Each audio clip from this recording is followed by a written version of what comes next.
നമസ്കാരം. പുതിയൊരു ക്ലാസ്സിലേക്ക് എല്ലാവർക്കും സ്വാഗതം. അപ്പോൾ ഇന്നത്തെ ക്ലാസ്സിൽ കേരള ഭരണവും ഭരണ സംവിധാനവും എന്ന ഭാഗത്ത് നമ്മൾ എടുത്തൊരു ഭാഗമാണ് പദ്ധതികൾ എന്ന് പറയുന്നത്. അപ്പോൾ അതിൻ്റെ രണ്ടാമത്തെ ക്ലാസ് ആണ്. അപ്പോൾ ഇതോട് കൂടിയിട്ട് നമ്മൾ ഈ ഒരു പദ്ധതികൾ എന്ന് പറയുന്ന ഈ ഒരു ടോപ്പിക്ക് പൂർണ്ണമാകുന്നതാണ്. അപ്പോൾ നമുക്ക് എന്ത് ചെയ്യാം, ബാക്കിയുള്ള പദ്ധതികൾ ഓരോന്നായിട്ട് നോക്കാം. ഒക്കെ വളരെ പ്രധാനപ്പെട്ടതാണ് പറയുന്നത്. പല പ്രാവശ്യമായിട്ട് റിപ്പീറ്റ് ചെയ്തിട്ടുള്ള ചോദ്യങ്ങളും കൂടിയാണ്. അപ്പോൾ നന്നായിട്ട് മനസ്സിലാക്കിയിട്ട് പഠിക്കാം. ഓക്കെ, നമുക്ക് ഓരോരോ പദ്ധതികളായിട്ട് നോക്കാം.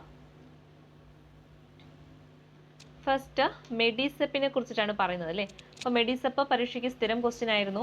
മെഡിസെപ്പ് എന്ന് പറഞ്ഞാൽ എന്താണ്? നമ്മുടെ ഗവൺമെന്റ് ജീവനക്കാരുടെ ഒരു മെഡിക്കൽ ഇൻഷുറൻസ് ആണ് ഇത് മെഡിസെപ്പ് എന്ന് പറയുന്നത് അല്ലേ. അപ്പോൾ മെഡിസെപ്പ് എന്ന് പറഞ്ഞാൽ എന്താണ്? Medical insurance to state government employees and pensioners. അതാണ് അതിന്റെ പൂർണ്ണ രൂപം കേട്ടോ, ഒന്ന് പഠിച്ചു വെച്ചേക്കുക. എന്താണ് മെഡിസെപ്പ് എന്ന് പറഞ്ഞാൽ? Medical insurance to state government employees and pensioners. അതാണ് മെഡിസെപ്പിന്റെ പൂർണ്ണ രൂപം എന്ന് പറയുന്നത്.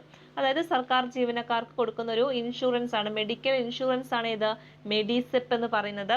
ഇതിന്റെ ഒരു പ്രീമിയം എമൗണ്ട് എന്ന് പറയുന്നത് ഓർത്ത് വെച്ചേക്കുക, 500 രൂപയാണ് കേട്ടോ. മന്ത്ലി 500 രൂപയാണ്. വർഷത്തിലേക്ക് 6000 രൂപയാണ് വരുന്നത്.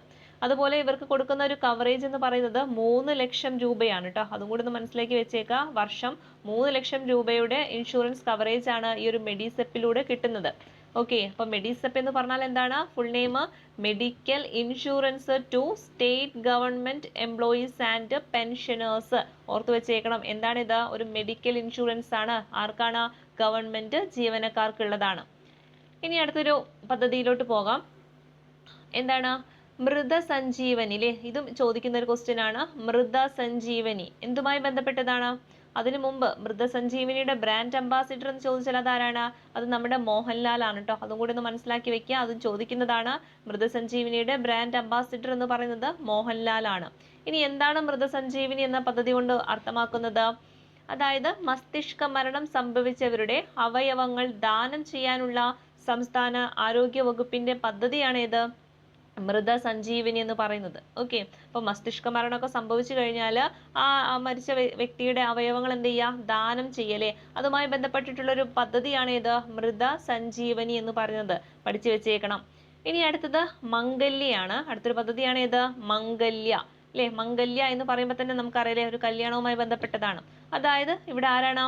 വിധവകൾ, അതുപോലെ തന്നെ വിവാഹമോചിതരായ സ്ത്രീകൾ എന്നിവർക്കുള്ള ഒരു പുനർവിവാഹമാണ് അല്ലെ. എന്താണ്? ഒരു പുനർവിവാഹമാണ്. അങ്ങനെ പുനർവിവാഹം ചെയ്യാൻ വേണ്ടിയിട്ട് ധനസഹായം കൊടുക്കുന്ന ഒരു പദ്ധതിയാണ് ഇത് മംഗല്യ എന്ന് പറയുന്നത്. അപ്പൊ എന്താണ് മംഗല്യ എന്ന് പറഞ്ഞാൽ? ഇവിടെ ആരൊക്കെയാണ് വരുന്നത്? വിധവകൾ വരുന്നുണ്ട്, അതുപോലെ തന്നെ വിവാഹമോചിതരായിട്ടുള്ള സ്ത്രീകൾ അല്ലെ. അവർക്ക് വീണ്ടും എന്ത് ചെയ്യാം? വിവാഹം കഴിക്കുന്നതിന് വേണ്ടിയിട്ട് ധനസഹായം കൊടുക്കുന്ന ഒരു പദ്ധതിയാണ് ഇത് മംഗല്യ എന്ന് പറയുന്നത്. ഓർത്ത് വെച്ചേക്ക, ചോദിക്കുന്നതാണ്. അതുപോലെ തന്നെ ചോദിക്കുന്നതാണ് മിഠായി അല്ലെ. മിഠായി എന്ന് പറഞ്ഞാൽ എന്താ? മിഠായി അല്ലെങ്കിൽ മധുരവുമായി ബന്ധപ്പെട്ട ഒരു അസുഖമാണ് ഇത് പ്രമേഹം എന്ന് പറയുന്നത് അല്ലെ. അപ്പോൾ 18 വയസ്സിന് താഴെയുള്ള പ്രമേഹ രോഗികളായ കുട്ടികൾക്ക് അല്ലെ, കുട്ടികൾക്ക് എന്താ കൊടുക്കുക? നമ്മൾ മിഠായി അല്ലേ. അപ്പൊ അങ്ങനെ തന്നെ ഓർത്ത് വെച്ചേക്കാം. അപ്പൊ 18 വയസ്സിന് താഴെയുള്ള പ്രമേഹ രോഗികളായ കുട്ടികൾക്കുള്ള സൗജന്യ ചികിത്സാ പദ്ധതിയാണ് ഇത് മിഠായി എന്ന് പറയുന്നത്. ഓർത്ത് വെച്ചേക്കണം. ഇതും ചോദിക്കുന്നതാണ്. അപ്പൊ മിഠായി പദ്ധതി എന്തുമായി ബന്ധപ്പെട്ടതാണ്? പ്രമേഹ രോഗികളായിട്ടുള്ള, അതെങ്ങനെയുള്ള എങ്ങനെയുള്ള ആൾക്കാരാണ്? 18 വയസ്സിന് താഴെയുള്ള പ്രമേഹ രോഗികളായിട്ടുള്ള കുട്ടികളാണ് അല്ലെ. അവർക്ക് ഒരു സൗജന്യമായിട്ടുള്ള ചികിത്സ കൊടുക്കുന്ന ഒരു പദ്ധതിയാണ് ഇത് മിഠായി എന്ന് പറയുന്നത്. ഓക്കെ, ഇനി അടുത്തൊരു പദ്ധതി നോക്കാം. ലഹരി മുക്ത കേരളം അല്ലെ. ലഹരി മുക്ത കേരളം അതാരുടേതാണ്? നമ്മുടെ സംസ്ഥാന എക്സൈസ് വകുപ്പിൻ്റെതാണ്. ഒരു ലഹരി വസ്തുക്കൾക്കെതിരെയുള്ള ഒരു ബോധവൽക്കരണ പരിപാടിയാണ് ഇത് ലഹരി മുക്ത കേരളം എന്ന് പറയുന്നത്. ഓർത്ത് വെച്ചേക്ക അല്ലെ. ലഹരി മുക്തമാക്കുന്നതിന് വേണ്ടിയിട്ട് ഈ ഒരു ലഹരി വസ്തുക്കൾക്കെതിരെയുള്ള ഒരു ബോധവൽക്കരണ പരിപാടിയിലെ ആരാ കൊണ്ടുവന്നിട്ടുള്ളത്? നമ്മുടെ സംസ്ഥാന എക്സൈസ് വകുപ്പ് കൊണ്ടുവന്നിട്ടുള്ളതാണ് ഏത് ലഹരി മുക്ത കേരളം എന്ന് പറയുന്നത്. ഓർത്ത് വെച്ചേക്ക. ഇനി അടുത്തതാണ് ലാഭപ്രഭ അല്ലെ. ലാഭപ്രഭ എന്ന് പറയുന്നത് എന്തുമായി ബന്ധപ്പെട്ടതാണ്? എന്തിലാണ് ലാഭം ഉണ്ടാക്കേണ്ടത്? ഊർജം സംരക്ഷിച്ചുകൊണ്ട് അല്ലെ. അതായത് KSEB ആവിഷ്കരിച്ച് നടപ്പിലാക്കിയിട്ടുള്ള ഒരു ഊർജ സംരക്ഷണ പരിപാടിയാണ് ഇത് ലാഭപ്രഭ എന്ന് പറയുന്നത്. എങ്ങനെയാണ് ലാഭം ഉണ്ടാക്കുന്നത്? ഒരു ഫീഡറിന് കീഴിലെ വൈദ്യുത ഉപഭോഗം എത്രയായിട്ട് കുറയ്ക്കുക? 10% കുറച്ചിട്ട് എന്ത് ചെയ്യുക? ആ ഒരു പ്രദേശത്തെ ലോഡ് ഷെഡിങ്ങിൽ നിന്ന് ഒഴിവാക്കുക എന്നതാണ് എന്തിന്റെ ഈ ഒരു പദ്ധതി കൊണ്ട് ഉദ്ദേശിക്കുന്നത്. ഏത് പദ്ധതി കൊണ്ട്? ലാഭപ്രഭ എന്ന പദ്ധതി കൊണ്ട് ഉദ്ദേശിക്കുന്നത്. ഓർത്ത് വെച്ചേക്കുക, ലാഭപ്രഭ എന്തുമായി ബന്ധപ്പെട്ടാന്ന് പെട്ടെന്ന് മനസ്സിൽ വരണം. എന്തിലാണ് ലാഭം ഉണ്ടാക്കുന്നത്? അല്ലെ, ഊർജ്ജം സംരക്ഷിച്ചുകൊണ്ട്. അപ്പൊ അത് ആരുടേതാണ്? KSEB-യുടേതാണെന്നും കൂടി ഓർത്ത് വെക്കുക. ഇനി അടുത്തൊരു പദ്ധതി നോക്കാം. ലൈഫ് ആണ് അല്ലെ, വളരെ പ്രധാനപ്പെട്ടതാണ് ലൈഫ്. അല്ലെ, ലൈഫ് പദ്ധതി എന്താണ്? അതായത് പാർപ്പിടം അല്ലെ, വീടുകളില്ലാത്ത ആൾക്കാർക്ക് പാർപ്പിടം നിർമ്മിച്ചു കൊടുക്കുന്ന ഒരു പദ്ധതിയാണ് ഏത്? ലൈഫ് എന്ന് പറയുന്നത് അല്ലെ. കേരള സർക്കാരിന്റെ സമ്പൂർണ്ണ പാർപ്പിട പദ്ധതി ചോദിച്ചാൽ അത് ഏതാണ്? ലൈഫ് പദ്ധതിയാണ്. ഏകദേശം 4 ലക്ഷത്തിന്റെ അടുത്ത് രൂപയാണ് ഇതിലൂടെ കൊടുക്കുന്നത്. ഓക്കെ, അപ്പൊ അതൊന്ന് മനസ്സിലാക്കി വെച്ചേക്കുക. ലൈഫ് പദ്ധതി എന്ന് പറയുന്നത് എന്തുമായി ബന്ധപ്പെട്ടതാണ്? സമ്പൂർണ്ണ പാർപ്പിട പദ്ധതിയാണ്. ഇനി അടുത്തതാണ് വനശ്രീ എന്ന് പറയുന്നത് അല്ലെ. വനശ്രീ എന്ന് പറഞ്ഞു കഴിഞ്ഞാൽ എന്തുമായി ബന്ധപ്പെട്ടതാണ്? അല്ലെ, വനശ്രീ എന്ന് പറയുമ്പോൾ നമുക്ക് വനവുമായി ബന്ധപ്പെട്ട് കണക്ട് ചെയ്യാൻ പറ്റണം. അതായത് വനവിഭവങ്ങൾ എന്ത് ചെയ്യുക? സമാഹരിക്കുക, അത് വിപണനം ചെയ്യുക, അത് ലക്ഷ്യമിട്ടുകൊണ്ടുള്ള ഒരു പദ്ധതിയാണ് ഏത്? വനശ്രീ എന്ന് പറയുന്നത്. അത് എങ്ങനെയാണ് ചെയ്യേണ്ടത്? വനത്തെ ആശ്രയിച്ച് കഴിയുന്ന ഒരു ജനസമൂഹം ഉണ്ടല്ലോ, അവരുടെ ആ ഒരു കൂട്ടായ്മയൊക്കെ ഉപയോഗിച്ച് വനത്തിലുള്ള വിഭവങ്ങളൊക്കെ സമാഹരിക്കുകയും അതെന്ത് ചെയ്യുക? പിന്നീട് അത് മാർക്കറ്റ് ചെയ്യലേ, അങ്ങനെയൊക്കെ അതൊക്കെ വെച്ച് ലക്ഷ്യമിട്ടുകൊണ്ടുള്ള ഒരു പദ്ധതിയാണ് ഏത്? വനശ്രീ എന്ന് പറയുന്നത്. ഓക്കെ, ഇത്രയും പദ്ധതികൾ ഒന്നും കൂടി നമുക്ക് ജസ്റ്റ് നോക്കാം. ഒന്ന് നമ്മൾ പറഞ്ഞത് മെഡിസെപ്പ് ആണ്. മെഡിസെപ്പ് എന്ന് പറഞ്ഞാൽ എന്താ? ഒരു മെഡിക്കൽ ഇൻഷുറൻസ് ആണല്ലേ. ആർക്കുള്ളതാണ്? ഗവൺമെന്റ് എംപ്ലോയീസിനുള്ളതാണ്. ഫുൾ നെയിം എന്താണ്? Medical insurance to state government employees and pensioners എന്നാണ് അല്ലേ. എത്രയാണ് പ്രീമിയം എമൗണ്ട് വരുന്നത്? 500 രൂപയാണ്. എത്രയാണ് കവറേജ് കൊടുക്കുന്നത്? 3 ലക്ഷം രൂപയാണ് അല്ലേ. 500 രൂപ എന്ന് പറയുന്നത് മാസമാണ്. മൊത്തം ഒരു വർഷത്തേക്ക് 6000 രൂപയാണ്. പിന്നെ അവർക്ക് ഒരു വർഷം തന്നെയാണ് 3 ലക്ഷം രൂപയുടെ എന്ത് കിട്ടുന്നുണ്ട്? മെഡിക്കൽ കവറേജും കൂടി കിട്ടുന്നുണ്ട്. അപ്പൊ അത് ഓർത്ത് വെച്ചേക്കുക. പിന്നെ പറഞ്ഞത് അല്ലെ, മസ്തിഷ്ക സംഭരണം സംഭവിച്ചവരുടെ അവയവങ്ങൾ ദാനം ചെയ്യാനുള്ള പദ്ധതി ചോദിച്ചാൽ അത് ഏതാണ്? മൃത സഞ്ജീവനിയാണ് അല്ലെ. ഏതാണ്? മൃത സഞ്ജീവനി. ഇനി വിവാഹ മോചിതരായിട്ടുള്ള അല്ലെങ്കിൽ വിധവകളായിട്ടുള്ള അവർക്കൊക്കെ വീണ്ടും ഒരു വിവാഹം കഴിക്കുന്നതിന് കൊടുക്കുന്ന ഒരു ധനസഹായ പദ്ധതി ചോദിച്ചാൽ എന്താണ്? അത് മംഗല്യയാണ്. ഇനി മിഠായി എന്ന് പറഞ്ഞാൽ എന്താ? മിഠായി എന്ന് പറയുമ്പോൾ കുട്ടികളെ ഓർക്കുക, അതുപോലെ തന്നെ പ്രമേഹവും ഓർക്കുക അല്ലെ. അപ്പൊ 18 വയസ്സിന് താഴെയുള്ള പ്രമേഹ രോഗികളായിട്ടുള്ള കുട്ടികൾക്ക് സൗജന്യ ചികിത്സാ പദ്ധതിയാണ് ഇത് മിഠായി എന്ന് പറയുന്നത്. ഇനി അടുത്തത് ഏതാ നോക്കാം. ലഹരി മുക്ത കേരളമാണ് അല്ലെ. ലഹരി മുക്ത കേരളം എന്ന് കേൾക്കുമ്പോൾ തന്നെ നമ്മുടെ എക്സൈസ് വകുപ്പിനെ ഓർക്കുക. അവർ കൊണ്ടുവന്നിട്ടുള്ള ഒരു പരിപാടിയാണ് ഈ ലഹരി വസ്തുക്കൾക്കെതിരെയുള്ള ഒരു ബോധവൽക്കരണ പരിപാടിയാണ് ഏത്? ലഹരി മുക്ത കേരളം എന്ന് പറയുന്നത്. ഇനി ലാഭപ്രഭ എന്ന് പറഞ്ഞാലല്ലേ, എവിടെയാണ് ലാഭം ഉണ്ടാക്കുന്നത്? ഊർജ്ജമൊക്കെ സംരക്ഷിച്ചുകൊണ്ട് KSEB ആവിഷ്കരിച്ചിട്ടുള്ള ഒരു പദ്ധതിയാണ് ഏത്? ലാഭപ്രഭ എന്ന് പറയുന്നത്. അടുത്തത് ലൈഫാണ്. ലൈഫ് എന്ന് പറഞ്ഞാൽ എന്താണ്? സമ്പൂർണ്ണ പാർപ്പിട പദ്ധതിയാണ് അല്ലെ. അതും കൂടി ഓർത്ത് വെച്ചേക്കുക. ഇനി വനവിഭവങ്ങളൊക്കെ സമാഹരിച്ചത് വിപണനം ചെയ്യുന്ന ഒരു പദ്ധതി ചോദിച്ചാൽ അത് ഏതാണ്? വനശ്രീ ആണ്. ഇനി അടുത്ത പദ്ധതിയിലോട്ട് പോകാം. അടുത്തതാണ് വയോമിത്രം, അതുപോലെ തന്നെ വയോമധുരം. രണ്ടും ഓർത്ത് വെച്ചേക്കുക അല്ലെ. വയോമിത്രം അതുപോലെ തന്നെ വയോമധുരം, രണ്ടിലും എന്തുണ്ട്? വയോ അല്ലെ. വയോ എന്ന് കേട്ടാൽ തന്നെ നമുക്ക് അറിയണം എന്താണ്? വയോജനങ്ങളുമായി ബന്ധപ്പെട്ടതാണ് അല്ലെ. അതായത് പ്രായമായ ആളുകളുമായി ബന്ധപ്പെട്ട് അവർക്കുള്ളൊരു പദ്ധതികളാണ് ഏതൊക്കെ? വയോമിത്രവും അതുപോലെ തന്നെ വയോമധുരവും. ഇനി വയോമിത്രം എന്ന് പറഞ്ഞാൽ എന്താണ്? എന്തുമായി ബന്ധപ്പെട്ടതാന്ന് ചോദിച്ചാൽ ഈ വയോജനങ്ങളുടെ അവർക്കിലെ പ്രായമായി കഴിഞ്ഞാൽ അവർക്കുണ്ടാവുന്ന ശാരീരികവും അതുപോലെ തന്നെ മാനസികവുമായിട്ടുള്ള പ്രശ്നങ്ങൾ അത് പരിഹരിക്കുന്നതിനും കണ്ടെത്തുന്നതിനുമുള്ള ശ്രമമാണ് ഏത്? ഈ ഒരു വയോമിത്രം പദ്ധതിയിലൂടെ നടത്തുന്നത്. അത് ആരാ കൊണ്ടുവന്നിട്ടുള്ളത്? സാമൂഹിക നീതി വകുപ്പാണ്. അപ്പൊ എന്താണ് വയോമിത്രം അല്ലെ. അവിടെ ഒരു വയോജനങ്ങളോടൊരു മിത്രത്തെ പോലെ അവിടെ പെരുമാറുക. അതായത് അവർക്കല്ലേ ഒരു പ്രായമായി കഴിഞ്ഞാൽ അവർക്കുണ്ടാവുന്ന ശാരീരിക ബുദ്ധിമുട്ടുകൾ ഉണ്ടാവും, അതിലേറെ എന്തുണ്ടാവും? അവർക്കൊരു മാനസികമായിട്ടുള്ള പല ബുദ്ധിമുട്ടുകളും ഉണ്ടായിരിക്കും. അപ്പൊ അതൊക്കെ എന്ത് ചെയ്യുക? പരിഹരിക്കുന്നതിന് വേണ്ടിയിട്ട് സാമൂഹിക നീതി വകുപ്പ് കൊണ്ടുവന്നിട്ടുള്ള ഒരു പദ്ധതിയാണ് ഏത്? വയോമിത്രം എന്ന് പറയാം അല്ലെ. അപ്പൊ വയോമിത്രം എന്ന പദ്ധതി പറയുന്നത്. ഇനി വയോമധുരം എന്ന് ചോദിച്ചാൽ അതെന്താണ്? ഇവിടെ വയോ മധുരമാണ് അല്ലെ. അപ്പൊ മധുരം എന്ന് കേൾക്കുമ്പോൾ തന്നെ നമുക്ക് കിട്ടണം അല്ലെ. മധുരം എന്ന് പറയുന്നത് എന്തൊരു അസുഖവുമായി ബന്ധപ്പെട്ടതാണ്? പ്രമേഹവുമായി ബന്ധപ്പെട്ടതാണ് അല്ലെ. അതായത് ഇങ്ങനെ വയോധികരായിട്ടുള്ള പ്രമേഹ രോഗികളായിട്ടുള്ളവർക്ക് എന്ത് കൊടുക്കുക? സൗജന്യമായിട്ട് ഗ്ലൂക്കോമീറ്റർ കൊടുക്കുക. എന്താണ് ഗ്ലൂക്കോമീറ്റർ അല്ലെ. അവരുടെ പ്രമേഹമൊക്കെ ചെക്ക് ചെയ്യാൻ വേണ്ടിയിട്ട് എന്ത് ചെയ്യുക? ഗ്ലൂക്കോമീറ്റർ സൗജന്യമായിട്ട് കൊടുക്കുക. ആർക്കാ കൊടുക്കുന്നത്?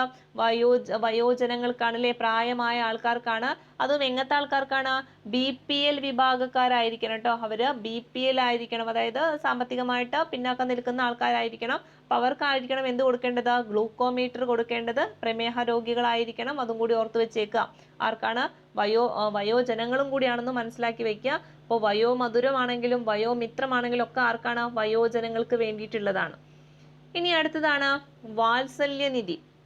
ഇതൊരു പ്രാവശ്യം പരീക്ഷയ്ക്ക് ചോദിച്ചതാണ്, അതും സ്റ്റേറ്റ്മെന്റ് ആയിട്ട് ചോദിച്ചൊരു ക്വസ്റ്റ്യൻ, ഒരു പദ്ധതിയും കൂടിയാണ് ഇത് വാത്സല്യനിധി എന്ന് പറയുന്നത്. ഇതിലുള്ള കാര്യങ്ങൾ തന്നെയാണ് അവർ സ്റ്റേറ്റ്മെന്റിൽ ഓരോന്നായിട്ട് ഓരോരോ സ്റ്റേറ്റ്മെന്റ് ആയിട്ട് കൊടുത്തത്. അപ്പൊ നമുക്ക് നോക്കാം, വാത്സല്യനിധി എന്ന് പറഞ്ഞു കഴിഞ്ഞാൽ എന്തിനു വേണ്ടിയിട്ടുള്ളതാണ്?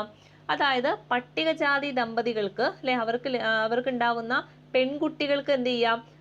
പെൺകുട്ടികൾക്ക് കൊടുക്കുന്നൊരു ധനസഹായമാണ്. അതെങ്ങനെയാണ് ധനസഹായം കൊടുക്കുന്നത് എന്ന് ചോദിച്ചാൽ, അവരുടെ പേരിൽ ഒരു 50,000 രൂപ LICയിൽ നിക്ഷേപിക്കും. ഓക്കെ, നേരിട്ടിട്ട് പൈസ കൊടുക്കുകയല്ല ചെയ്യുന്നത്.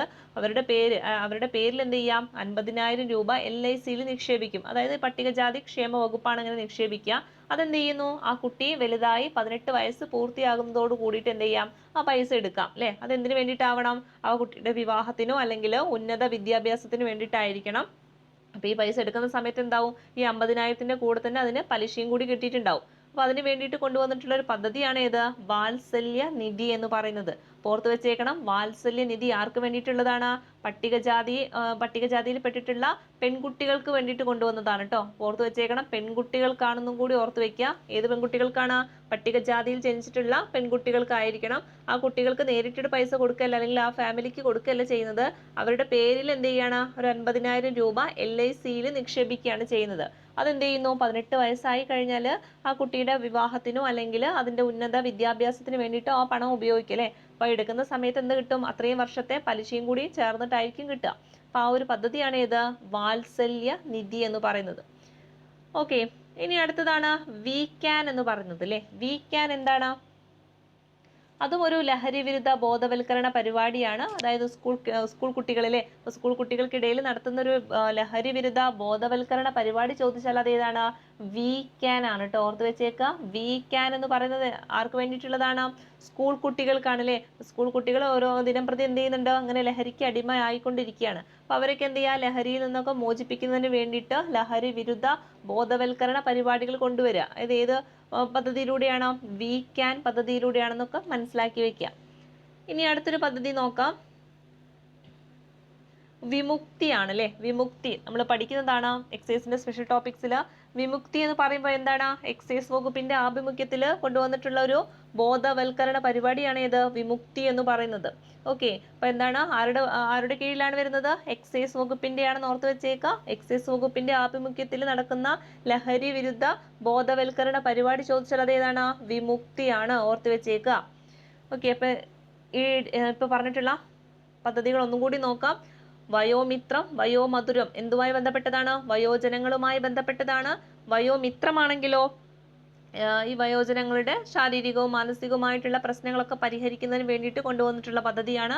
എന്നാൽ വയോമധുരം എന്ന് പറയുമ്പോൾ ഇതുപോലെ വയോജനങ്ങൾ തന്നെ ആയിരിക്കണം. അവരെങ്ങനെയായിരിക്കണം? BPL വിഭാഗക്കാരായിരിക്കണം. അവർക്ക് എന്തുണ്ടായിരിക്കണം? പ്രമേഹ രോഗം ഉണ്ടായിരിക്കണം അല്ലെ. എന്നാലേ കാര്യമുള്ളൂ. പ്രമേഹ രോഗികളായിട്ടുള്ള ഈ ഒരു വയോധികർക്ക് ഗ്ലൂക്കോമീറ്റർ കൊടുക്കുന്ന ഒരു പദ്ധതിയാണ് ഏത്? വയോമധുരം എന്ന് പറയുന്നത്.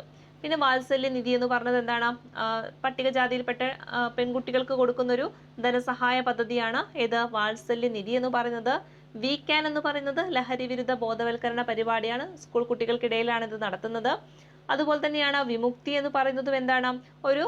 ഈ ഒരു പറഞ്ഞ പോലെ തന്നെ ലഹരി വിരുദ്ധ ബോധവൽക്കരണ പരിപാടി തന്നെയാണ് വിമുക്തി എന്ന് പറയുന്നത്. ഇനി അടുത്ത പദ്ധതി നോക്കാം. അടുത്തതാണ് വിജ്ഞാൻ വാടി.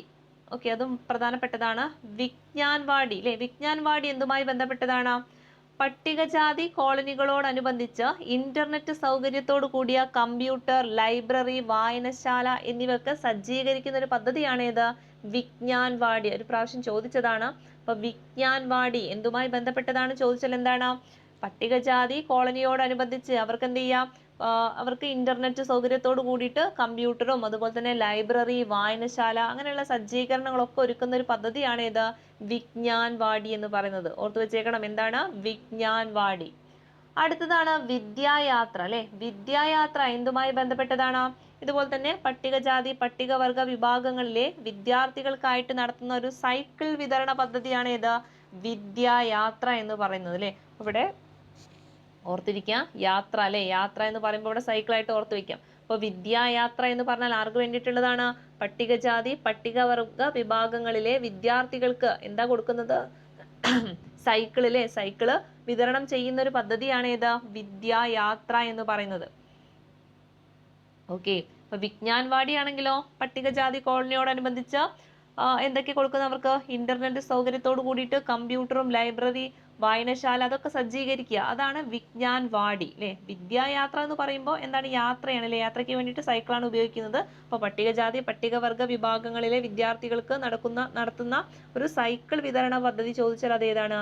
വിദ്യായാത്രയാണ്. ഇനി അടുത്തത് വിദ്യാജ്യോതിയാണ്. ഓക്കെ, വിദ്യാജ്യോതി എന്ന് പറഞ്ഞാൽ എന്താ? ആർക്ക് വേണ്ടിയിട്ടുള്ളതാണ്? ഇവിടെ ഭിന്നശേഷിക്കാർക്ക് വേണ്ടിയിട്ടുള്ളതാണ് അല്ലേ. അപ്പൊ ഭിന്നശേഷിക്കാരായ കുട്ടികൾക്ക് കുടുംബ വരുമാനം ഒന്നും നോക്കാതെ അവർക്ക് എന്ത് ചെയ്യാ? പഠനോപകരണങ്ങൾക്കും അതുപോലെ തന്നെ അവരുടെ യൂണിഫോമിനും വേണ്ടിയിട്ടുള്ള ധനസഹായം കൊടുക്കുന്ന ഒരു പദ്ധതിയാണ് ഏത്? വിദ്യാജ്യോതി എന്ന് പറയുന്നത്. ഓർത്തു വെച്ചേക്കണം. എന്താണ്? ആർക്ക് വേണ്ടിയിട്ടുള്ളതെന്ന് ആദ്യം ആലോചിക്കുക. ഭിന്നശേഷിക്കാർക്ക് വേണ്ടിയിട്ടുള്ളതാണ് വിദ്യാജ്യോതി എന്ന് പറയുന്നത് കേട്ടോ. അപ്പൊ ജ്യോതി എന്ന് പറയുമ്പോൾ ഭിന്നശേഷിക്കാർക്കാണെന്നൊന്ന് മനസ്സിലാക്കുക. അപ്പൊ വിദ്യാജ്യോതി എന്ന് പറയുമ്പോൾ വിദ്യയുമായി ബന്ധപ്പെട്ടത് അല്ലെങ്കിൽ വിദ്യാഭ്യാസവുമായി ബന്ധപ്പെട്ടതാന്ന് ഓർത്ത് വെച്ചേക്കുക. അപ്പൊ വിദ്യാജ്യോതി അല്ലേ, ഭിന്നശേഷിക്കാരായിട്ടുള്ള കുട്ടികൾക്ക് അവരുടെ കുടുംബ വരുമാനം ഒന്നും നോക്കാതെ എന്ത് ചെയ്യുക? പഠന ഉപകരണങ്ങൾക്കും അതുപോലെ തന്നെ അവരുടെ യൂണിഫോമിനും വേണ്ട ധനസഹായമൊക്കെ കൊടുക്കുന്ന ഒരു പദ്ധതിയാണ് ഏത്? വിദ്യാജ്യോതി എന്ന് പറയുന്നത്. ഇനി ഇവിടെ ഭിന്നശേഷി എന്ന് പറയുമ്പോൾ അവർക്ക് എത്ര ശതമാനം ഉണ്ടായിരിക്കണം? 40% അതിന് മുകളിലോ ഒരു വൈകല്യം ഉണ്ടായിരിക്കണം, എന്നാലേ അവരതിലേക്ക് കണക്കാക്കുകയുള്ളൂ. അതും കൂടി ഓർത്തു വെച്ചേക്കുക. ഇനി അടുത്തത് വൃദ്ധസദനമാണ് അല്ലെ. അതെല്ലാവർക്കും അറിയുന്നതാണല്ലോ അല്ലെ. വൃദ്ധസദനം എന്ന് പറഞ്ഞു കഴിഞ്ഞാൽ 60 വയസ്സിന് മേലുള്ള സംരക്ഷിക്കാൻ ആളില്ലാത്ത വൃദ്ധജനങ്ങളെ സംരക്ഷിക്കുന്നതിന് വേണ്ടിയിട്ട് സ്ഥാപിച്ച ഒരു സ്ഥാപനമാണ് ഏത്? വൃദ്ധസദനം എന്ന് പറയുന്നത് അല്ലെ. 60 വയസ്സിന് മുകളിലുള്ളവർക്ക് വേണ്ടിയിട്ടുള്ളതാണ് അല്ലെ. ആരും അവരെ സംരക്ഷിക്കാൻ ഇല്ലാതാകുമ്പോൾ എവിടേക്കാണ് കൊണ്ടുപോകുന്നത്? വൃദ്ധസദനത്തിലോട്ടാണ് കൊണ്ടാക്കുന്നത്. അതിന് വേണ്ടിയിട്ട് രൂപം കൊടുത്തിട്ടുള്ള ഒരു സ്ഥാപനമാണ് ഏത്? വൃദ്ധസദനം എന്ന് പറയുന്നത്. അതൊന്ന് ഓർത്ത് വെക്കുക. ഇനി അടുത്തത് ശരണ്യ സ്വയം തൊഴിൽ പദ്ധതിയാണ്. അപ്പൊ ശരണ്യ സ്വയം തൊഴിൽ പദ്ധതി ഇവിടെ നമുക്കറിയാം. ഇവിടെ എന്താണ്? ഒരു പദ്ധതി എന്ന് പറയുമ്പോൾ എന്താണ്? അത് സ്വയം തൊഴിലാണ് അല്ലെ. അപ്പൊ ശരണ്യ സ്വയം തൊഴിൽ എന്ന് പറയുമ്പോൾ ഇവിടെ നമുക്ക് ഓർക്കാൻ എളുപ്പമാണ്. ശരണ്യ എന്ന് പറയുമ്പോൾ ഒരു സ്ത്രീയുമായിട്ട് കണക്ട് ചെയ്ത് വെച്ചാൽ മതി. അപ്പൊ സ്ത്രീകൾക്ക് വേണ്ടിയിട്ടുള്ള ഒരു സ്വയം തൊഴിൽ പദ്ധതിയാണെന്ന് മനസ്സിലാക്കുക. അപ്പൊ അതെങ്ങനെയൊക്കെയാണ് കൊടുക്കുന്നത് എന്ന് ചോദിച്ചാൽ എംപ്ലോയ്മെന്റ് എക്സ്ചേഞ്ചിൽ പേര് രജിസ്റ്റർ ചെയ്തിട്ടുള്ള വിധവകൾ. ഓക്കെ, എങ്ങനെയാണ്? എംപ്ലോയ്മെന്റ് എക്സ്ചേഞ്ചിലൊക്കെ പേര് രജിസ്റ്റർ ചെയ്തിട്ടുള്ള വിധവകള്, അതുപോലെ തന്നെ നിയമാനുസൃതം വിവാഹമോചനം നേടിയവർ. ഓക്കെ, അപ്പോൾ ഇങ്ങനെ നിയമാനുസൃതം വിവാഹമോചനമൊക്കെ നേടിയിട്ടുള്ള വനിതകൾ, അതുപോലെ തന്നെ 30 വയസ്സ് കഴിഞ്ഞ അവിവാഹിതകൾ അല്ലേ. അപ്പോൾ 30 വയസ്സ് കഴിഞ്ഞിട്ടും കല്യാണം കഴിയാത്ത അവിവാഹിതകൾ, അതുപോലെ തന്നെ ഭർത്താവ് ഉപേക്ഷിച്ചു പോയിട്ടുള്ളവർ, അങ്ങനെയുള്ള ആൾക്കാർക്കൊക്കെ വേണ്ടിയിട്ട് കൊണ്ടുവന്നിട്ടുള്ള ഒരു സ്വയം തൊഴിൽ പദ്ധതിയാണ് ഏത്? ശരണ്യ സ്വയം തൊഴിൽ പദ്ധതി എന്ന് പറയുന്നത് കേട്ടോ. അപ്പോൾ ഓർത്ത് വെച്ചേക്കാം. അപ്പം ഇങ്ങനെയുള്ള പേരിനെ ഓർത്ത് വെച്ചാൽ മതി അല്ലേ. ശരണ്യ എന്ന് പറയുമ്പോൾ സ്ത്രീയായിട്ട് കണക്ട് ചെയ്യുക, സ്വയം തൊഴിലാണ്. അപ്പോൾ സ്ത്രീകൾക്ക് വേണ്ടിയിട്ടുള്ള സ്വയം തൊഴിൽ പദ്ധതിയാണ് ഏത്? ശരണ്യ സ്വയം തൊഴിൽ പദ്ധതി എന്ന് ഓർത്ത് വെക്കാം. ഇനി അടുത്തത് ശുഭയാത്രയാണ് അല്ലേ. ശുഭയാത്ര ആർക്ക് വേണ്ടിയിട്ടാണെന്ന് ആദ്യം ഓർത്ത് വെക്കുക. ആർക്ക് വേണ്ടിയിട്ടാണ്? ഭിന്നശേഷിക്കാർക്ക് വേണ്ടിയിട്ടാണ്. ഓക്കെ, പിന്നെ അതിൻ്റെ കൂടെ അല്ലേ യാത്ര എന്നൊരു വേർഡും കൂടി ഉണ്ട്. അപ്പോൾ ഇവർ യാത്രയുമായി ബന്ധപ്പെട്ടതാണ്. അതായത് ഭിന്നശേഷിയുള്ളവർക്ക് ഹൈടെക് സൗകര്യങ്ങളുള്ള വീൽ ചെയർ നൽകുന്ന സംസ്ഥാന സർക്കാർ പദ്ധതിയാണ് അല്ലേ. അപ്പോൾ വീൽ ചെയറിൽ യാത്ര ചെയ്യാൻ വേണ്ടിയിട്ട് അവർക്ക് ഹൈടെക് രീതിയിലുള്ള അല്ലെങ്കിൽ ഹൈടെക് സൗകര്യത്തോട് കൂടിയിട്ടുള്ള വീൽ ചെയർ ഒക്കെ നൽകുന്ന സംസ്ഥാന സർക്കാരിൻ്റെ ഒരു പദ്ധതിയാണ് ഏത്? ശുഭയാത്ര എന്ന് പറയുന്നത്. ഓക്കെ, ഓർത്തു വെച്ചേക്കുക. അപ്പൊ ശുഭയാത്ര എന്ന് പറയുമ്പോൾ ആർക്കാന്ന് ആദ്യം ആലോചിക്കുക. ആർക്ക് വേണ്ടിയിട്ടുള്ളതാണ്? ഭിന്നശേഷിക്കാർക്ക് വേണ്ടിയിട്ടുള്ളതാണ്. ഇവിടെ യാത്ര എന്ന് പറയുമ്പം എന്തിനാണ് പോകുന്നത്? അവർ വീൽ ചെയറിലാണ് അല്ലേ. അപ്പോൾ ഓർത്ത് വെച്ചേക്കണം, ഭിന്നശേഷിയുള്ളവർക്ക് ഹൈടെക് സൗകര്യങ്ങളോട് കൂടിയിട്ട് വീൽ ചെയർ നൽകുന്ന സംസ്ഥാന സർക്കാരിൻ്റെ പദ്ധതിയാണ് ഏത്? ശുഭയാത്ര എന്ന് പറയുന്നത്. ഓക്കെ, ഇനി അടുത്തൊരു പദ്ധതിയാണ് ശ്രുതി തരംഗം അല്ലെ. ശ്രുതി തരംഗം. ഈ ശ്രുതി തരംഗം എന്തുമായി ബന്ധപ്പെട്ടാന്ന് ആദ്യം മനസ്സിലാക്കുക.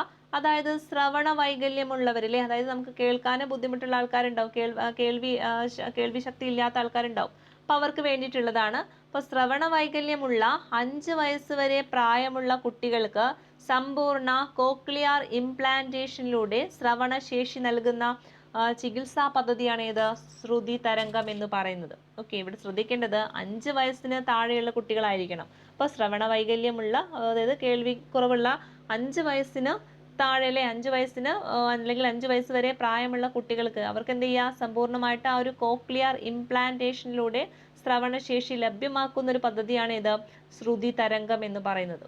ഓക്കെ, ഓർത്ത് വെച്ചേക്കണം, ഇതും ചോദിക്കുന്നതാണ്. ഇനി അടുത്തത് ഷീ ടാക്സി ആണ്. അതെല്ലാവർക്കും അറിയുന്നതാണല്ലോ അല്ലേ, ഷീ ടാക്സി വനിതകൾക്ക് വേണ്ടിയിട്ട് കൊണ്ടുവന്നിട്ടുള്ളതാണ് ഇത് ഷീ ടാക്സി എന്ന് പറയുന്നത്. അപ്പം അതൊന്ന് ഓർത്ത് വെച്ചേക്കുക. അപ്പോൾ ഒന്നും കൂടി നമുക്ക് ഇപ്പോൾ പറഞ്ഞിട്ടുള്ള പദ്ധതി ഒന്നും കൂടി പറയാം. വിജ്ഞാൻവാടി അല്ലേ, വിജ്ഞാൻവാടി എന്തുമായി ബന്ധപ്പെട്ടതാണ്? പട്ടികജാതി കോളനികളോടനുബന്ധിച്ച് അവർക്ക് ഇന്റർനെറ്റ് സൗകര്യത്തോടു കൂടി കമ്പ്യൂട്ടറും ലൈബ്രറി വായനശാല ഒക്കെ സജ്ജീകരിക്കുന്ന പദ്ധതിയാണ് ഇത് വിജ്ഞാൻവാടി എന്ന് പറയുന്നത്. ഇനി വിദ്യായാത്ര എന്ന് പറയുമ്പം ആരുമായി ബന്ധപ്പെട്ടതാണ്? പട്ടികജാതി പട്ടികവർഗക്കാരുമായി ബന്ധപ്പെട്ടതാണ്. അവർക്ക് എന്ത് കൊടുക്കുന്നതാണ്? സൈക്കിൾ ആണല്ലേ, അവിടെ യാത്ര ചെയ്യുന്നത് സൈക്കിളിലാണെന്ന് ആലോചിക്കുക. സൈക്കിള് വിതരണം ചെയ്യുന്ന ഒരു പദ്ധതിയാണ് വിദ്യായാത്ര എന്ന് പറയുന്നത്. ഇനി വിദ്യാജ്യോതി ആണെങ്കിൽ ഓർത്ത് വെച്ചേക്കണം, അത് ഭിന്നശേഷിക്കാർക്കുള്ളതാണ്. എങ്ങനെയാണ്? അവർക്കുള്ള പഠനോപകരണങ്ങളും അതുപോലെ യൂണിഫോമിനൊക്കെ ഉള്ള ധനസഹായം കൊടുക്കുന്ന ഒരു പദ്ധതിയാണ് വിദ്യാജ്യോതി എന്ന് പറയുന്നത്. അതുപോലെ തന്നെ അവിടെ 40% അതിന് മുകളിലോ വൈകല്യമുള്ള ആളും ആയിരിക്കണം ഈ ഒരു പദ്ധതിയിൽ ഉൾപ്പെടേണ്ടത്. അതും കൂടി മനസ്സിലാക്കുക. ഇനി അടുത്തത് വൃദ്ധസദനം എന്താണെന്ന് ഇപ്പം എല്ലാവർക്കും അറിയാലോ അല്ലേ. 60 വയസ്സിന് മുകളിലുള്ള സംരക്ഷിക്കാൻ ആളില്ലാത്ത ആൾക്കാരെ എന്ത് ചെയ്യുക, അവരെ കൊണ്ടാക്കാനുള്ളൊരു സ്ഥാപനമാണ് ഇത് വൃദ്ധസദനം എന്ന് പറയുന്നത്. ഇനി ശരണ്യ സ്വയം തൊഴിൽ പദ്ധതി എന്തുമായി ബന്ധപ്പെട്ടതാണ്? സ്ത്രീകളുമായി ബന്ധപ്പെട്ടതാണ് അല്ലേ. അപ്പൊ സ്ത്രീകൾക്ക് കൊടുക്കുന്ന ഒരു സ്വയം തൊഴിൽ പദ്ധതിയാണ് ഏത് ശരണ്യ സ്വയം തൊഴിൽ പദ്ധതി എന്ന് പറയുന്നത്. പിന്നെ ശുഭയാത്ര അല്ലെ, ശുഭയാത്ര എന്ന് പറയുന്നതും ഭിന്നശേഷിക്കാർക്ക് വേണ്ടിയിട്ടുള്ളതാണ്. അവിടെയും യാത്രയുണ്ട് അല്ലേ. ഈ യാത്ര എന്ന് പറയുന്നത് എങ്ങനെയാണ്? ഹൈടെക് സൗകര്യങ്ങളുള്ള വീൽ ചെയറിലാണ് കൊടുക്കുന്നത്. അതിലൂടെയുള്ള യാത്രയാണെന്ന് ആലോചിച്ചാൽ മതി.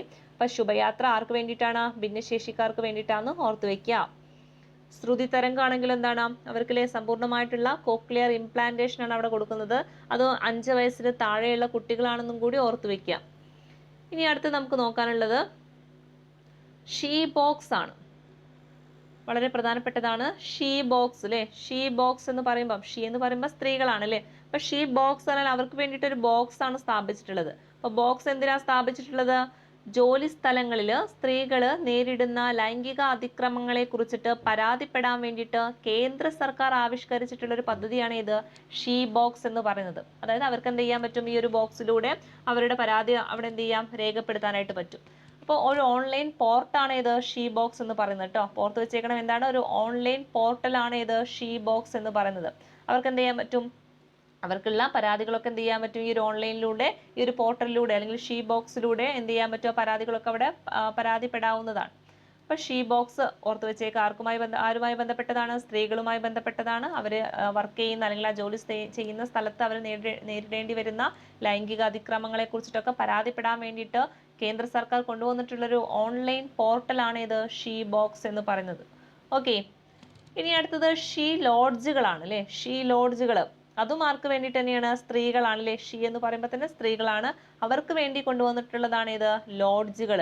അതെങ്ങനെയാണ് ഈ ലോഡ്ജുകൾ ഉപകാരപ്പെടുന്നത്? അതായത് ഇപ്പോൾ പല ആവശ്യങ്ങൾക്കും വേണ്ടിയിട്ട് സ്ത്രീകൾ എന്ത് ചെയ്യുന്നു? പലപ്പോഴും നഗരങ്ങളിലേക്ക് എത്തേണ്ടി വരും അല്ലേ. അതും എന്താവും, പലപ്പോഴും എത്തുന്ന സമയം ഇപ്പോൾ ചിലപ്പോൾ രാത്രിയോ അങ്ങനെ എന്തെങ്കിലുമൊക്കെ ആകും. അപ്പോൾ അവർക്ക് ആ ഒരു സ്ഥലം അവിടെ സുരക്ഷിതമല്ല എന്ന് തോന്നിക്കഴിഞ്ഞാൽ അവർക്ക് എന്ത് ചെയ്യുന്നു? ഒരു സുരക്ഷിതമായിട്ടുള്ളൊരു താമസ സൗകര്യമൊക്കെ കൊടുക്കുന്ന ഒരു പദ്ധതിയാണ് ഇത് ഷീ ലോഡ്ജ് എന്ന് പറയുന്നത്. ഓക്കെ, ഓർത്ത് വെച്ചേക്കുക. വിവിധ ആവശ്യങ്ങൾക്കായിട്ട് നഗരങ്ങളിൽ എത്തുന്ന സ്ത്രീകൾക്ക് മിതമായ നിരക്കിൽ സുരക്ഷിതമായിട്ടുള്ള താമസവും ഭക്ഷണവും ഒരുക്കുന്നതിന് തദ്ദേശ സ്വയംഭരണ സ്ഥാപനങ്ങളും കുടുംബശ്രീയും, അതും കൂടി ഓർത്ത് വെച്ചേക്കുക, കുടുംബശ്രീ ഇതിൽ പങ്കാളികളാണ് കേട്ടോ. തദ്ദേശ സ്വയംഭരണ സ്ഥാപനങ്ങളും കുടുംബശ്രീയും ചേർത്ത് നടപ്പാക്കുന്ന പദ്ധതിയാണ് ഇത് ഷീ ലോഡ്ജുകൾ എന്ന് പറയുന്നത്. ഓക്കെ, എന്താണ് ഷീ ലോഡ്ജുകൾ? ഓർത്ത് വെച്ചേക്കുക, ആർക്ക് വേണ്ടിയിട്ടുള്ളതാണ്? സ്ത്രീകൾക്ക് വേണ്ടിയിട്ടുള്ളതാണ്. അപ്പോൾ അവർ നഗരങ്ങളിലൊക്കെ എത്തിക്കഴിഞ്ഞാൽ അവരുടെ സുരക്ഷിതം ഓർത്ത് അല്ലെ, അവർക്ക് വേണ്ടിയിട്ട് ഒറ്റയ്ക്കൊക്കെ ആയി കഴിഞ്ഞാൽ അല്ലെ അവരുടെ സുരക്ഷിതമായിട്ടുള്ള കാര്യങ്ങൾക്ക് വേണ്ടിയിട്ട് അവരുടെ താമസവും അതിൻ്റെ കൂടെ തന്നെ ഭക്ഷണവും ഒക്കെ ഒരുക്കുന്ന ഒരു പദ്ധതിയാണ് ഇത് ഷീ ലോഡ്ജ് എന്ന് പറയുന്നത്. ഇവിടെ അത് നടപ്പിലാക്കുന്നത് ആരാണ്? തദ്ദേശ സ്വയംഭരണ സ്ഥാപനങ്ങളും അതുപോലെ തന്നെ കുടുംബശ്രീയും കൂടി ചേർന്നിട്ടാണ്. അപ്പം അതൊന്ന് മനസ്സിലാക്കുക. ഇനി അടുത്തതാണ് സനാഥ ബാല്യം അല്ലെ. സനാഥ ബാല്യം എന്ന് പറയുന്നത് എന്താണ്? ആ പേരിൽ തന്നെ ഉണ്ട് അല്ലേ, സനാഥ എന്ന് പറയുമ്പോൾ അവിടെ ഒരു അനാഥം എന്നൊരു പേര് കിട്ടുന്നുണ്ട് അല്ലേ. അതായത് അനാഥരായിട്ടുള്ള കുട്ടികൾക്ക് അവരുടെ ആരോഗ്യപൂർണവും സന്തോഷപൂർണമായിട്ടുള്ള ഒരു ജീവിതം നൽകുന്നതിന് വേണ്ടിയിട്ട് കേരള സർക്കാർ ആരംഭിച്ച പദ്ധതിയാണ് ഏതാണ് സനാഥ ബാല്യം എന്ന് പറയുന്നത്. ഓർത്തു വെച്ചേക്ക, സനാഥ ബാല്യം അല്ലെ. ആർക്ക് വേണ്ടിയിട്ടാണ്? അനാഥരായിട്ടുള്ള കുട്ടികൾക്ക്, അവർക്ക് വേണ്ടിയിട്ട് അവരുടെ ഒരു സന്തോഷപൂർണമായിട്ടുള്ള ജീവിതമൊക്കെ കിട്ടുന്നതിന് വേണ്ടിയിട്ട് നമ്മുടെ സർക്കാർ ആരംഭിച്ചിട്ടുള്ള ഒരു പദ്ധതിയാണ് സനാഥ ബാല്യം എന്ന് പറയുന്നത്. ഇനി അടുത്തത് സമാശ്വാസം പദ്ധതിയാണ്. എന്താണ് സമാശ്വാസം പദ്ധതിയിലൂടെ ചെയ്യുന്നത്? അതായത് സംസ്ഥാനത്ത് വൃക്ക തകരാറ് മൂലം ഡയാലിസിസിന് വിധേയരാകുന്ന BPL കുടുംബങ്ങളിൽപ്പെട്ട രോഗികൾക്ക് പ്രതിമാസം ധനസഹായം കൊടുക്കുന്ന ഒരു പദ്ധതിയാണ് സമാശ്വാസം പദ്ധതി എന്ന് പറയുന്നത്. ഇതും ചോദിക്കുന്നതാണ്. സമാശ്വാസം എന്ന് പറഞ്ഞാൽ ഓർത്തു വെക്കണം, എന്തുമായി ബന്ധപ്പെട്ടതാണ്? വൃക്ക തകരാറാണ് അല്ലെ. അപ്പൊ വൃക്ക തകരാറ് മൂലം എന്ത് ചെയ്യേണ്ടി വരും? ഡയാലിസിസ് ഒക്കെ ചെയ്യേണ്ടി വരും. അപ്പൊ ഇങ്ങനെ ഡയാലിസിസിനൊക്കെ നല്ല ചെലവാണല്ലോ. അപ്പൊ അതിന് വേണ്ടിയിട്ട് ഇങ്ങനെ BPL കുടുംബങ്ങളിൽപ്പെട്ട അല്ലെങ്കിൽ പാവപ്പെട്ട ആൾക്കാർക്ക് വേണ്ടിയിട്ട് ഈ ഡയാലിസിസിന് വേണ്ട ചെലവുകളൊക്കെ നേരിടാൻ വേണ്ടിയിട്ട് അവർക്കൊരു മാസം ഒരു നിശ്ചിത തുക കൊടുക്കുന്ന ഒരു പദ്ധതിയാണ് സമാശ്വാസം പദ്ധതി എന്ന് പറയുന്നത്. ഓക്കെ, ഇനി അടുത്തൊരു പദ്ധതിയാണ് സായം പ്രഭ അല്ലെ. സായം പ്രഭ എന്തുമായി ബന്ധപ്പെട്ടതാണ്? ഇതും ആർക്ക് വേണ്ടിയിട്ടാ ചോദിച്ചാൽ വയോജനങ്ങൾക്ക് വേണ്ടിയിട്ടാണ് കേട്ടോ. ഓർത്ത് വെച്ചേക്കാം, വയോജനങ്ങൾക്ക് വേണ്ടിയിട്ടാണ് സായം പ്രഭ എന്നൊരു പദ്ധതി കൊണ്ടുവന്നിട്ടുള്ളത്. എന്താണെന്ന് നോക്കാം. തദ്ദേശ സ്വയംഭരണ സ്ഥാപനങ്ങളുടെ സഹായത്തോടെ വയോജനങ്ങൾക്കായിട്ട് നടപ്പാക്കുന്ന സാമൂഹിക നീതി വകുപ്പിന്റെ ഡേ കെയർ പദ്ധതിയാണ് സായം പ്രഭ എന്ന് പറയുന്നത് അല്ലെ. ഒരു ഡേ കെയർ ആണ് അല്ലെ. ഡേ കെയർ എന്ന് പറയുമ്പോൾ ആർക്കാണ് കൊടുക്കുന്നത്? വയോജനങ്ങൾക്കാണ്. ഓർത്തു വെച്ചേക്ക, തദ്ദേശ സ്വയംഭരണ സ്ഥാപനങ്ങളുടെ സഹായത്തോടെ വയോജനങ്ങൾക്കായിട്ട് നടപ്പാക്കുന്ന സാമൂഹിക നീതി വകുപ്പിന്റെ ഡേ കെയർ പദ്ധതി ചോദിച്ചാൽ അതേതാണ്? സായം പ്രഭയാണ് കേട്ടോ. ഓർത്തു വെക്കാം. ഇനി അടുത്തതും ചോദിക്കുന്നതാണ് സ്പാർക്ക്. സ്പാർക്കിന്റെ ഫുൾ നെയിം ഒന്ന് പഠിച്ചു വെച്ചേക്കാം. എന്താണ് സ്പാർക്ക് എന്ന് പറഞ്ഞാൽ? എസ് എന്ന് പറഞ്ഞാൽ സർവീസ് ആണ്. പി എന്ന് പറഞ്ഞാൽ എന്താണ്? പേറോൾ അല്ലെ. Payroll and administrative repository of Kerala, ഇതാണ് സ്പാർക്ക് എന്ന് പറയുന്നത്. അപ്പൊ ഫുൾ നെയിം ഒന്ന് ആദ്യം പഠിച്ചു വെച്ചേക്കാം. സ്പാർക്ക് എന്ന് പറഞ്ഞാൽ സർവീസ് പേറോൾ അല്ലെ. Service payroll and administrative repository of Kerala, ഇതാണ് എന്ത്? സ്പാർക്ക് എന്ന് പറയുന്നത്. എന്തിനു വേണ്ടിയിട്ടാണ് ഇത് കൊണ്ടുവന്നിട്ടുള്ളത് എന്ന് ചോദിച്ചാൽ സർക്കാർ ജീവനക്കാർക്ക് വേണ്ടിയിട്ടാണ് അല്ലെ. അപ്പൊ മെഡിസപ്പ് പറഞ്ഞ പോലെ തന്നെ സ്പാർക്കും എന്താണ്? സർക്കാർ ജീവനക്കാർക്ക് വേണ്ടിയിട്ടുള്ളതാണ്. കേരള സർക്കാർ ജീവനക്കാരുടെ അവരുടെ ശമ്പള വിതരണം, അതുപോലെ തന്നെ അവരുടെ സർവീസ് കാര്യങ്ങൾ, അതൊക്കെ ഉൾപ്പെടുത്തിക്കൊണ്ട് IT മിഷൻ കൊണ്ടുവന്നിട്ടുള്ള ഒരു പദ്ധതിയാണ് സ്പാർക്ക് എന്ന് പറയുന്നത്. ഓക്കെ, അപ്പൊ എന്തൊക്കെയാണ് അതിൽ ഉൾപ്പെടുത്തിയിട്ടുള്ളത്? സർക്കാർ ജീവനക്കാരുടെ ശമ്പളവും അവരുടെ സർവീസ് കാര്യങ്ങളൊക്കെയാണ് ഇതിൽ ഉൾപ്പെടുത്തിയിട്ടുള്ളത്. IT മിഷൻ ആണ് ഇത് തയ്യാറാക്കിയിട്ടുള്ളത് കേട്ടോ. ഓർത്ത് വെച്ചേക്കാം, IT മിഷൻ ആണ് ഇത് തയ്യാറാക്കിയിട്ടുള്ളത്. സ്പാർക്ക് അല്ലെ. സ്പാർക്ക് എന്ന് പറഞ്ഞാൽ എന്താ full name? Service payroll and administrative repository of Kerala എന്നാണ്. ഓക്കെ, അപ്പൊ അതൊന്ന് മനസ്സിലാക്കി വെക്കുക. ഇനി അടുത്തൊരു പദ്ധതിയാണ് സ്മൈൽ എന്ന് പറയുന്നത്. ഓക്കെ, അപ്പൊ സ്മൈൽ എന്ന് പറഞ്ഞാൽ എന്തിനു വേണ്ടിയിട്ട് കൊണ്ടുവന്നതാണ്? റോഡ് അപകടങ്ങളിൽ പെടുന്നവർക്ക് അടിയന്തര ചികിത്സ നൽകുന്നതിനായിട്ട് കേരള പോലീസ് ആവിഷ്കരിച്ച പദ്ധതിയാണ് സ്മൈൽ എന്ന് പറയുന്നത്. അപ്പൊ ആർക്ക് വേണ്ടിയിട്ട് കൊണ്ടുവന്നതാണ്?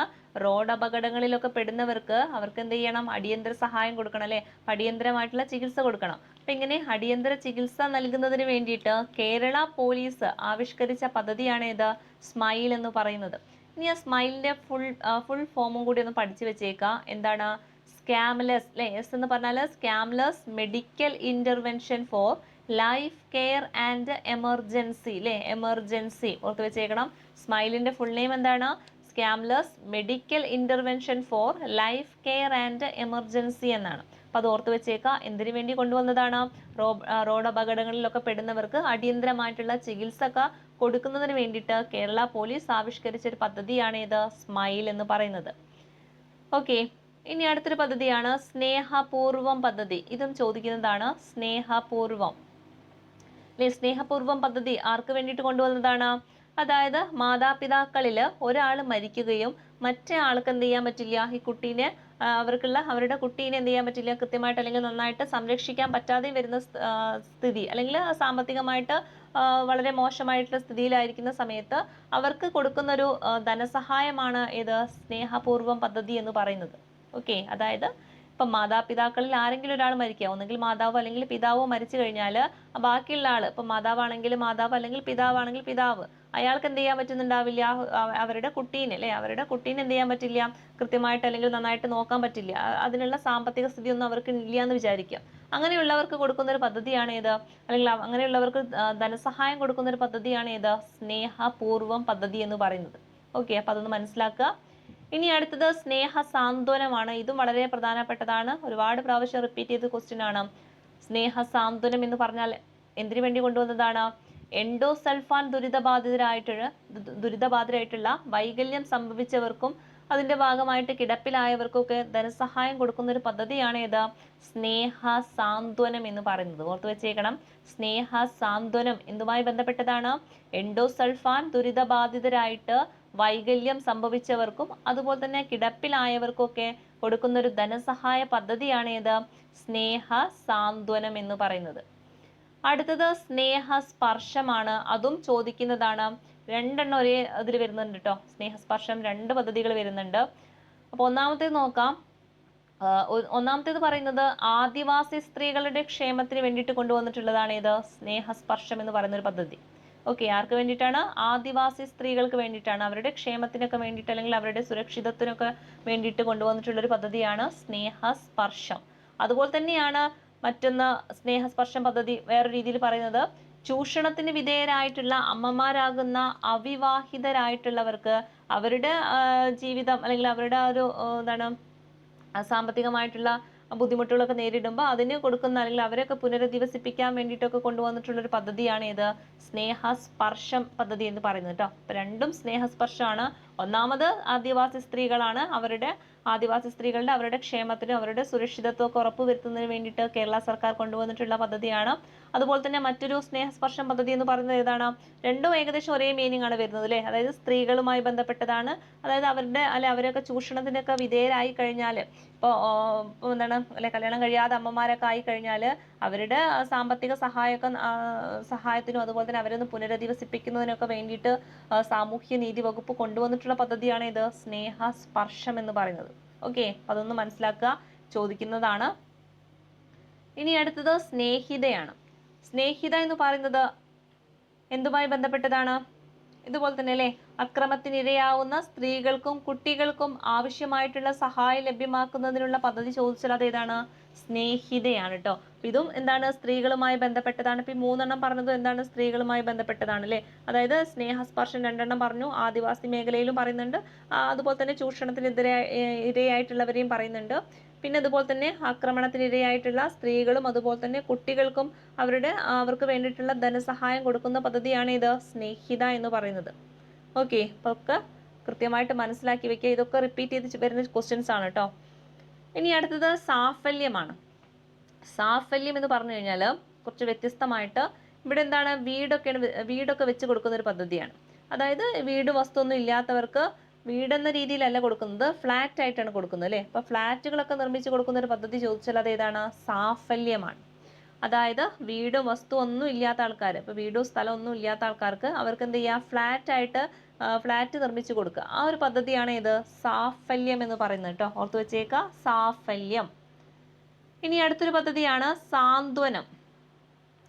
സാന്ത്വനം പദ്ധതി എന്തുമായി ബന്ധപ്പെട്ടതാണ്, ഈ കിടപ്പ് രോഗികളുമായി ബന്ധപ്പെട്ടതാണ്. അതായത് കിടപ്പിലായിട്ടുള്ള രോഗികളെ വീടുകളിൽ എത്തിയിട്ട് പരിചരിക്കുന്ന ചികിത്സാ പദ്ധതി ചോദിച്ചാൽ അത് ഏതാണ്, സാന്ത്വനമാണ്. എന്താണ്, സാന്ത്വനം അല്ലേ. ഇപ്പൊ സാന്ത്വനം എന്തുമായി ബന്ധപ്പെട്ടതാണ്, കിടപ്പിലായ രോഗികളുമായി ബന്ധപ്പെട്ടതാണ്. അതായത് കിടപ്പിലായ രോഗികളെ വീടുകളിൽ എത്തിയിട്ട് പരിചരിക്കുന്ന ചികിത്സാ പദ്ധതി ചോദിച്ചാൽ അത് ഏതാണ്, സാന്ത്വനമാണ്. ഓർത്തു വെച്ചേക്കുക. ഇനി അടുത്തത് സീതാലയമാണ്. സീതാലയം എന്ന് പറഞ്ഞു കഴിഞ്ഞാൽ ഹോമിയോപ്പതി വകുപ്പിന്റെ ആഭിമുഖ്യത്തിൽ ആരംഭിച്ച സ്ത്രീകളുടെ മാനസിക ആരോഗ്യ സാമൂഹിക ശാക്തീകരണ പദ്ധതിയാണ് ഏത്, സീതാലയം എന്ന് പറയുന്നത്. ഓക്കെ, അപ്പൊ സീതാലയം എന്ന് കേൾക്കുമ്പോൾ തന്നെ ഓർത്തു വെച്ചേക്കണം, ഹോമിയോപ്പതിയുമായി ബന്ധപ്പെട്ടതാന്ന് ഓർത്തു വെക്കുക. എന്താണ്, ഹോമിയോപ്പതി വകുപ്പിന്റെ ആഭിമുഖ്യത്തിൽ ആരംഭിച്ച സ്ത്രീകളുടെ മാനസിക ആരോഗ്യ സാമൂഹിക ശാക്തീകരണ പദ്ധതി ചോദിച്ചാൽ അത് എന്താണ്, സീതാലയമാണ്. ഓക്കെ, ഇനി അടുത്ത പദ്ധതി സ്വാസ്ഥ്യമാണ്. ഓക്കെ, സ്വാസ്ഥ്യം എന്തുമായി ബന്ധപ്പെട്ടതാണ്, അർബുദവുമായി ബന്ധപ്പെട്ടതാണെന്ന് ഓർത്തു വെച്ചേക്കുക. അതായത് അർബുദം നേരത്തെ കണ്ടെത്തി അത് തടയാനും ചികിത്സ ഉറപ്പാക്കാനും വേണ്ടിയിട്ടുള്ള ബോധവൽക്കരണ പരിപാടിയാണ് ഏത്? സ്വാസ്ഥ്യം എന്ന് പറയുന്നത്. ഓക്കെ, അപ്പൊ സ്വാസ്ഥ്യം എന്ന് കേട്ടാൽ അർബുദവുമായി ബന്ധപ്പെട്ടതാണെന്ന് ഓർത്തു വെച്ചേക്കുക ആദ്യം. ഓക്കെ, അപ്പൊ എന്താണ് ഇവിടെ കറക്റ്റ് ആയിട്ട് പറയുന്നത്? അർബുദമൊക്കെ നേരത്തെ കണ്ടെത്തി അത് തടയാനും അതിന് വേണ്ടിയിട്ടുള്ള ചികിത്സ ഒക്കെ ഉറപ്പാക്കാനും വേണ്ടിയിട്ട് കൊടുക്കുന്ന ഒരു ബോധവൽക്കരണ പരിപാടിയാണ് ഏത്? സ്വാസ്ഥ്യം എന്ന് പറയുന്നത്. ഇനി അടുത്തത് സ്വാശ്രയയാണ്. സ്വാശ്രയ അല്ലെ, എന്താ, ആർക്ക് വേണ്ടിയിട്ടുള്ളതാണ്? ഭിന്നശേഷി അല്ലെങ്കിൽ ബുദ്ധിവൈകല്യമുള്ള ആൾക്കാർക്ക് വേണ്ടിയിട്ടുള്ളതാണ് അല്ലേ. അതായത് ഭിന്നശേഷിയോ അല്ലെങ്കിൽ ബുദ്ധിവൈകല്യമോ ഉള്ള കുട്ടികളുടെ മാതാക്കൾക്ക് അവർക്ക് എന്ത് ചെയ്യാം, എന്തെങ്കിലും ഒരു സ്വയം തൊഴിൽ കണ്ടെത്തുന്നതിന് വേണ്ടിയിട്ട് സാമൂഹിക നീതി വകുപ്പ് ഒറ്റത്തവണയായിട്ട് കൊടുക്കുന്ന ഒരു ധനസഹായ പദ്ധതിയാണ് ഏത്? സ്വാശ്രയ എന്ന് പറയുന്നത്. ഓക്കെ, എന്താണ് സ്വാശ്രയ എന്ന് പറഞ്ഞു കഴിഞ്ഞാൽ? ഭിന്നശേഷിയായിട്ടുള്ള അല്ലെങ്കിൽ ബുദ്ധിവൈകല്യമുള്ള കുട്ടികളുടെ മാതാപിതാക്കൾക്ക് അല്ലേ, അല്ലെങ്കിൽ മാതാക്കൾക്ക്. ഓക്കെ, ഇവിടെ മാതാക്കൾ എന്നേ പറയുന്നുള്ളൂ, പുറത്തു വെച്ചേക്ക് മാതാക്കളാണ്. അപ്പൊ സ്വാശ്രയ എന്ന് പറഞ്ഞാൽ ഭിന്നശേഷിയോ അല്ലെങ്കിൽ ബുദ്ധിവൈകല്യമോ ഉള്ള കുട്ടികളുടെ മാതാക്കൾക്ക് സ്വയം തൊഴിൽ കണ്ടെത്തുന്നതിന് വേണ്ടിയിട്ട് സാമൂഹ്യ നീതി വകുപ്പ് കൊടുത്തിട്ടുള്ള അല്ലെങ്കിൽ കൊണ്ടുവന്നിട്ടുള്ള ഒരു ഒറ്റത്തവണ ധനസഹായമാണ് ഇത് സ്വാശ്രയ എന്ന് പറയുന്നത്. ഇതിലൂടെയാണ് എത്ര രൂപയാണ് കൊടുക്കുന്നത്? 35,000 രൂപയാണ് കൊടുക്കുന്നത്. ഒരു ഒറ്റത്തവണയായിട്ട് ഒരു 35,000 രൂപയാണ് കൊടുക്കുന്നത് അവർക്ക് എന്തെങ്കിലും ഒരു സ്വയം തൊഴിൽ കണ്ടെത്താൻ വേണ്ടിയിട്ട്. ഓക്കെ, അപ്പൊ എന്താണ് ആ പദ്ധതി? സ്വാശ്രയാണ് കേട്ടോ, ഒന്ന് ഓർത്തു വെച്ചേക്കുക. ഇനി അടുത്തത് ഹരിത കേരളം മിഷൻ ആണ്. വളരെ പ്രധാനപ്പെട്ടതാണ് ഹരിത കേരളം മിഷൻ. ഇതെന്താണ് വന്നത് എന്ന് ചോദിക്കാറുണ്ട്. 2016 കേട്ടോ, ഓർത്തു വെച്ചേക്കുക. ഹരിത കേരളം മിഷൻ എന്നാണ് നിലവിൽ വന്നത്. 2016 ആണ്. എന്തിനു വേണ്ടി കൊണ്ടുവന്നതാന്ന് ചോദിച്ചു കഴിഞ്ഞാൽ പഠിച്ചു വെച്ചേക്കണം. ഒന്നാമത്തേത് ശുചിത്വ മാലിന്യ സംസ്കരണം, അതുപോലെ തന്നെ മണ്ണ് ജല സംരക്ഷണം, പിന്നെന്താണ് ജൈവ കൃഷിക്ക് പ്രാമുഖ്യം കൊടുത്തുകൊണ്ടുള്ള കൃഷി. അപ്പൊ ഈ ഒരു 3 ഇതിന്റെ പ്രധാന ലക്ഷ്യങ്ങൾ എന്ന് പറയുന്നത്. ഓക്കെ, എന്തൊക്കെയാണ്? ഒന്ന് ശുചിത്വ മാലിന്യ സംസ്കരണം. ഒന്നാമത്തേത് എന്താണ്? ഹരിത കേരള മിഷന്റെ ഒന്നാമത്തെ ലക്ഷ്യം എന്ന് പറയുന്നത് എന്താണ്? ശുചിത്വ മാലിന്യ സംസ്കരണം. രണ്ടാമത്തേത് മണ്ണ് ജല സംരക്ഷണം. അടുത്തത് ജൈവ കൃഷിക്ക് പ്രാമുഖ്യം കൊടുത്തുകൊണ്ട് കൃഷിയുടെ വികസനം. ഈ ഇങ്ങനെ ഒരു 3 രീതിയിലുള്ള അല്ലെങ്കിൽ 3 മേഖലയ്ക്ക് പ്രാധാന്യം കൊണ്ടുവന്നിട്ടുള്ള ഒരു പദ്ധതിയാണ് ഏത്? ഹരിത കേരളം മിഷൻ എന്ന് പറയുന്നത്. ഏതാണ് വർഷം? 2016 ആണ്. അതും ചോദിക്കുന്നതാണ്. 2016 ഹരിത കേരളം മിഷൻ വന്നിട്ടുള്ളത്. അതുപോലെ തന്നെ ഹരിതശ്രീ എന്ന് പറഞ്ഞാൽ എന്താണ്? അതൊരു വനവൽക്കരണ പദ്ധതിയാണ് കേട്ടോ. അപ്പൊ ജനകീയ പങ്കാളിത്തത്തോടെ നടപ്പാക്കുന്ന വനവൽക്കരണ പദ്ധതി ചോദിച്ചാൽ അതെന്താണ്? ഹരിതശ്രീ ആണ്. ഓക്കെ, ഇനി അടുത്തത് റെസ്ക്യൂ ഹോം ആണ്. റെസ്ക്യൂ ഹോം ആർക്ക് വേണ്ടി കൊണ്ടുവന്നിട്ടുള്ളതാണ്? റെസ്ക്യൂ ഹോം എന്ന് പറയുന്നത് അതായത് ഇങ്ങനെ അനാശാസ്യ പ്രവർത്തനങ്ങളിലൊക്കെ ഏർപ്പെടുകയും അവരെന്ത് ചെയ്യുക, സമൂഹത്തിൽ നിന്നൊക്കെ ഒറ്റപ്പെടുത്തുകയും ചെയ്തു കഴിഞ്ഞാലല്ലേ അവരുടെ ഒരു സംരക്ഷണത്തിന് വേണ്ടിയിട്ട് അവരെന്ത് ചെയ്യുക, ഒരു പുനരധിവസിപ്പിക്കുക. അങ്ങനെ ആ ഒരു പുനരധിവസിപ്പിക്കുന്നതിന് വേണ്ടിയിട്ട് കൊണ്ടുവന്നിട്ടുള്ള സ്ഥാപനങ്ങളാണ് ഇത് റെസ്ക്യൂ ഹോം എന്ന് പറയുന്നത്. ഓക്കെ, അപ്പം മലപ്പുറം ജില്ലയിലെ തവനൂരാണ് ഈ ഒരു റെസ്ക്യൂ ഹോം പ്രവർത്തിക്കുന്നത്. അതും കൂടി ഒന്ന് മനസ്സിലാക്കുക. അപ്പം റെസ്ക്യൂ ഹോം ആർക്ക് വേണ്ടിയിട്ടാണ് കൊണ്ടുവന്നിട്ടുള്ളത്? അനാശാസ്യ പ്രവർത്തനങ്ങളിലൊക്കെ ഏർപ്പെട്ടിട്ട് അവരെ സമൂഹത്തിൽ നിന്നൊക്കെ ഒറ്റപ്പെടുത്തുകയും അവർക്ക് വേറെ എവിടെയും പോകാൻ പറ്റാതെ അവരെ സംരക്ഷിക്കുന്നതിന് വേണ്ടിയിട്ട് അവരെ പുനരധിവസിപ്പിക്കാനായിട്ട് കൊണ്ടുവന്നിട്ടുള്ള സ്ഥാപനങ്ങളാണ് ഇത് റെസ്ക്യൂ ഹോം എന്ന് പറയുന്നത്. എവിടെയാണുള്ളത്? മലപ്പുറം ജില്ലയിലെ തവനൂരാണെന്നും കൂടി ഓർത്തു വെക്കുക. ദെൻ ലാസ്റ്റ് വൺ റീച്ച് ആണ്. റീച്ച് അല്ലേ, എന്താണ് റീച്ച് എന്ന് പറഞ്ഞാൽ? റീച്ച് എന്ന് പറഞ്ഞാൽ ഒരു സ്കൂളാണ് കേട്ടോ, ഒരു സ്കൂളാണ്, സർക്കാരിലെ സ്കൂളാണ്. റീച്ചിന്റെ ഫുൾ നെയിം ഒന്ന് ഓർത്ത് വെച്ചേക്കുക. Resource enhancement academy for career heights ആണ് കേട്ടോ. എന്താണ് റീച്ച് എന്ന് പറഞ്ഞാൽ? Resource enhancement academy for career height ആണ് അല്ലേ. എന്തിനു വേണ്ടി കൊണ്ടുവന്നിട്ടുള്ളതാണ്? സ്ത്രീകൾക്ക് വേണ്ടിയിട്ടാണ് അല്ലേ. അതായത് സ്ത്രീകൾക്ക് ഒരു സ്വയം തൊഴിലൊക്കെ കണ്ടെത്തുന്നതിന് വേണ്ടിയിട്ട് അല്ലെങ്കിൽ എന്തെങ്കിലും ഒരു തൊഴിൽ പരിശീലനമൊക്കെ കൊടുക്കുന്നതിന് വേണ്ടിയിട്ട് കൊണ്ടുവന്നിട്ടുള്ളൊരു സ്ഥാപനമാണ് ഏത്? റീച്ച് എന്ന് പറയുന്നത്. ഓക്കെ, അപ്പോൾ സ്ത്രീകൾക്ക് എന്തെങ്കിലുമൊക്കെ ഒരു തൊഴിൽ പരിശീലനം കൊടുക്കാൻ വേണ്ടിയിട്ട് കൊണ്ടുവന്നിട്ടുള്ള സ്ഥാപനം ചോദിച്ചാൽ എന്താണത്? റീച്ച് ആണ്. ഓക്കെ, അപ്പം അതും കൂടി ഒന്ന് മനസ്സിലാക്കി വെച്ചേക്കാം. ഇത്രയാണ് നമ്മുടെ പദ്ധതികൾ എന്ന് പറയുന്നത്. അടയാളപ്പെടുത്തിയിട്ടുള്ള പദ്ധതികളൊക്കെ എന്ത് ചെയ്യുക, പഠിച്ച് വെച്ചേക്കണം. ഒക്കെ ഒരുപാട് തവണ റിപ്പീറ്റ് ചെയ്ത് ചോദിച്ചിട്ടുള്ള ക്വസ്റ്റ്യൻസ് ആണ്. ഓക്കെ, അപ്പോൾ ഇതോട് കൂടിയിട്ട് നമ്മുടെ പദ്ധതികൾ എന്നൊരു ഭാഗം ഇവിടെ ഫിനിഷ് ആവുകയാണ്. അപ്പോൾ നന്നായിട്ട് മനസ്സിലാക്കി പഠിക്കുക. അപ്പോൾ അടുത്തൊരു ക്ലാസ്സുമായിട്ട് കാണുന്നവരെ താങ്ക് യു.